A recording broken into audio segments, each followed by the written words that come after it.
টিয়া হঠাৎই তার বাবা মার কথায় বিয়ে করে নেয়, তবে সে জানতোই না যে অফিসে কাজ করে সেই অফিসের সিইওই তার হাজবেন্ড। টিয়া পালাতে গিয়ে পড়ে যাচ্ছিল, সিইও তাকে সঙ্গে সঙ্গে ধরে নেয়। সে ঘাবড়ে যায়, আর তখনই তার এক্স বয়ফ্রেন্ড এসে তার কাছে টেনে নিয়ে বলে ও আমার অফিসের এমপ্লয়। সিইও তার কলার খুলে লাভ বাইট দেখায়। সবাই ঘাবড়ে গিয়ে বলে কি করে হয়েছে এটা আপনার? তখন সিইও বলে কাল রাত্রিরে একটি বিড়াল আমাকে কামড়ে দিয়েছে।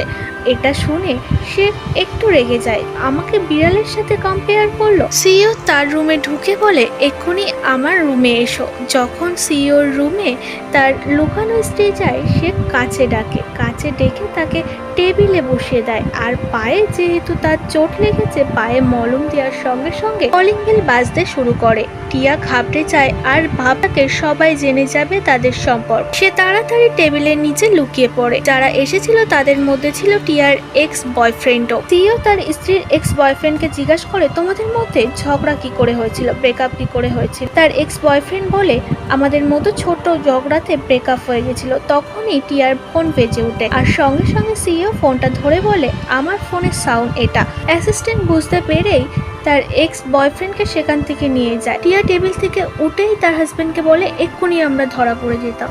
তখন তার হাজবেন্ড তাকে কাছে টেনে বলে যদি সত্যিটা লুকাতে হয় তাহলে আজকের থেকে তোমাকে আমার সঙ্গেই থাকতে হবে, আর এক্ষুনি আমাকে চুমু দাও।